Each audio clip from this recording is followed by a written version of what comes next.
Welcome back to another episode of the Long Game Podcast. Today I want to talk about a topic that I've referenced a lot in my previous episodes that I don't think I ever really gave full context to my point of view. And it's something I thought about a lot recently because I think it's, one, incredibly relevant and applicable to a lot of people. But I think understanding the concept helps set proper vision and game plan for growth as an entrepreneur. I think life works in seasons. If you have a growth mindset, life works in seasons. And I think the same thing's true for business. During each season, there are certain skills, resources, and connections that you look to grow and expand upon that will lead you to the next phase. And once you get into the next phase or season, it's almost like you start a new chapter and you have to learn a whole new set of skills because you just changed the game. You've moved into a different season. I think especially in business, this is true. And it's something I'm learning. And I think when you recognize what phase you're in, it helps you point out your blind spots to what things you need to do or areas you need to be looking to improve upon to get to the next phase. Because, season one, that's building. That's going from ground zero to a foundation. You're building that foundation for the future.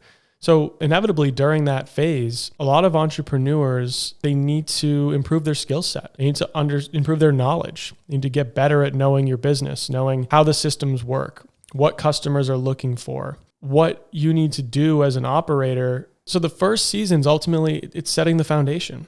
When you're in that first year of going from $0 to $100,000 in revenue, that's a very pivotal point. And the skill set you need to master and the resources you need to lean on during that phase are so different than when you get to the next phase. Because inevitably in that first phase, the things that are most important and drive the needle the most are your ability to convey your value to your end customer.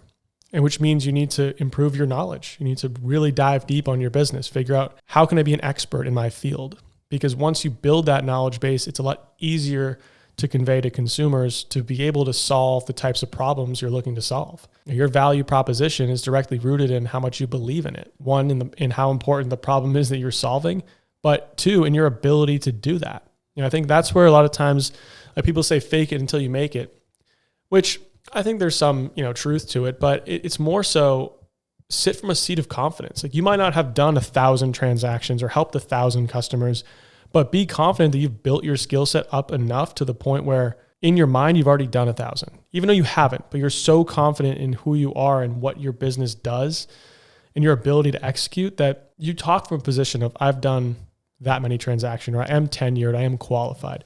So it's building the personal skills, the business skills, and enhancing your knowledge to ultimately drive revenue.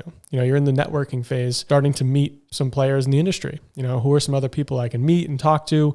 You're going to all the networking events, like you're just doing work. At that point in the game, input equals output. How much work can I do? How much time can I put into this? How busy can I stay? The busier you stay, the more content you consume, the more money you make. That's how it works at that point in the game. I'm going to 10 networking events in the next 10 days. And I'm going to take all of those contacts and follow up with them and schedule coffee meetings and grow my network, grow my business. I'm going to post on social media. I'm going to knock doors. Like that's the input phase. You don't have business. All of your activities are generating business. You're just putting in a ton of work. You don't have any employees.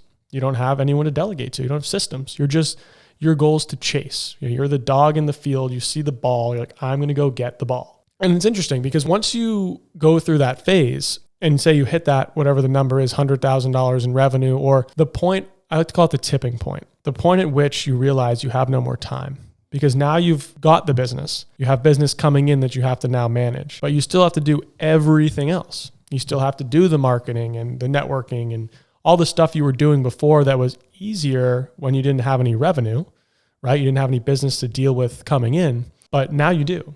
So you're at capacity trying to keep everything together. That's the tipping point. I think it comes around, 100, 200K in revenue or a certain number of transactions or customers, depending on your business, that you can put your own metric to it. But at that point, you have to ask yourself at some point, if my business doubled tomorrow, would I be able to sustain it? And that's the tipping point. Because in the beginning, sure, like if you have one customer and you're like, if I double to 2, can I handle it? Yeah, sure. You can figure it out.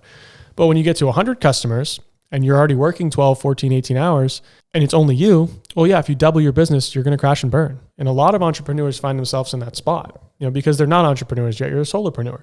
You're doing everything yourself. You're the admin, you're the employee, the CEO. It's just you. You're a team of one. I think the earlier you recognize that tipping point, the faster you can carry momentum into the next phase, which is that growth. The growth phase, I think, is really important. It really comes down to, I'm almost going to rephrase it. I'll call it the operator's journey. I'll think on that more. But I think the second phase is you recognize your problem is no longer getting revenue. It's maintaining it and keeping the ship afloat. You don't have enough time. Now the conversation starts to shift, which was really the point of this podcast. I find myself in the middle of this second phase, which is you need systems, you need people. And now you have to learn a whole new skill set. Like you just learned the business. You're very good at your business. You're an expert in your field. That's great. Turn the page, boom. Now you got to be an entrepreneur. You got to figure out how to create these systems, how to hire people, how to run a business, how to be a leader. It's so much different than just going and selling your product or, doing your service. It's a whole different mindset. And now you're an entrepreneur. But I think that's the really exciting part about entrepreneurship is that if you want to take it far, if you have a vision to build something big, then you never stop growing. There's always something new waiting for you at the next phase. And I enjoy that part. I find myself enjoying this phase more than I ever thought I would have. In the beginning, all I wanted to do was alone. I'm like, give me a customer. I want to help them. I want to solve their problems. And I do. But the problems you can solve on your own are small. The problems you can solve with a team are massive. And I think it's more impactful. You could help more people and make a bigger impact. And there's a quote that I always found really interesting. And it was basically put up a picture of them, laying on a beach or whatever. And it said, today, 100 people ate because of me. And it was the idea that this entrepreneur created a business that was able to provide a service great enough, solve a big enough problem that he could pay 100 employees to work for him. So 100 people got fed because of the thing that he built. I thought that's a really cool vision, a really cool mindset shift of if you take things far enough, you can help a ton of people. And I think for me, that's what's really inspired me to figure out how can I help other people reach their full potential on my team, bringing on people, new hires, helping them reach their full potential by creating such a good system and culture that they thrive working for me and with our company. And I think it's a really empowering thing that people really enjoy where they work and people get to experience those growth opportunities even if they're not on their own company. Not everyone's built to be an entrepreneur. Not everyone wants to. But that's the next phase is figuring out these pieces. How do you go about the hiring process? Like where do you start? Do you hire someone full-time? What position do you hire first? How much do you pay them? You have no benefits package at this point. It's just you. They're not going to have a 401k. They're not going to have a healthcare plan. So how do you differentiate your value proposition? How do you make sure that they're a good fit? What interview questions do you ask them? How do you train them when you're already so busy? I mean, these are all the things you start to learn. It's cool. It's a whole new game. And I think if you enjoy the process and you enjoy the growth opportunity and you like personal development, ultimately you have to be a successful business owner, then this next phase is fun because the pieces start to click. You start to hire your first assistant. At first, there might be some gaps in their schedule, gaps in communication, but you take that imperfect action and you hire them because you need someone. Then you start to fill the voids. You start to create a system for, okay, well, this thing we were doing this way, let's change it to this system. Instead of sending that email to the customer first, why don't you call them, then CC me on the email, send my calendar link, and then follow up 2 days later if they don't answer. After 2 days, if they don't answer, loop me in. So now we start to create a system, put that standard operating procedure together around that one thing. And then you continue to add on and add on. Systems aren't built overnight. If you look at the blueprint for McDonald's, for being a franchisee, I think it's like 1,000 pages. They detail out everything from where they want the fry-later to how many pumps of salt they want on their fries. They want their cooks in the kitchen to turn a certain way to be more efficient, turn from left to right so you can reach from the fryer to the folding table for all the napkins and stuff. There's a blueprint to the T, but they didn't make that in one day, which that's a great movie, by the way. The Founder talks about the brothers who started McDonald's and ultimately the guy who kind of stole it, but it's a good movie. And the systems aren't built overnight. So they walk through that in the movie. Like they start with just one thing, doing it really good. And then they add on those extra layers and those operations. So you start to learn operational efficiencies. And then with that comes the people side of it. One part of it's systems, operations, the other part's leadership training, employee relations. And that's a whole different concept. It's almost psychology, understanding how to set proper expectations with your employees. What metrics are you tracking? How do they know if they're doing a good job? Is it you answer X number of emails, if you get X number of positive reviews? What's the success metrics?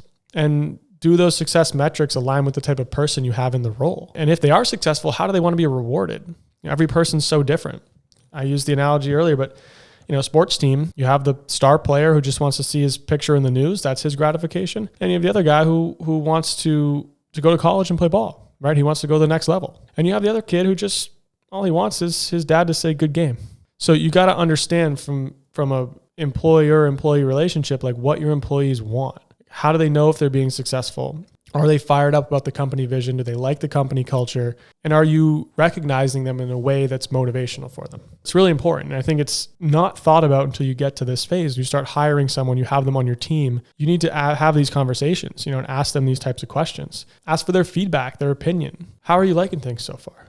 Is there anything you feel like you could do differently or do better? Ask for that feedback. What do you like most about your role now? Are there things that you don't do now you wish you could? In 5 years, do you feel like you would be happy being in the same role you are today, or would you want to take on more responsibilities? And those questions are so important. Sometimes you're so surprised with the answers, and allows you to kind of change your vision and your responsibility workload and training regimen for that person to do two things. One, help align more closely with what they're looking for, which inspires them, right? If they know you're listening and they know you're giving them work that they want to do and they're passionate about, they're going to work so much harder for you.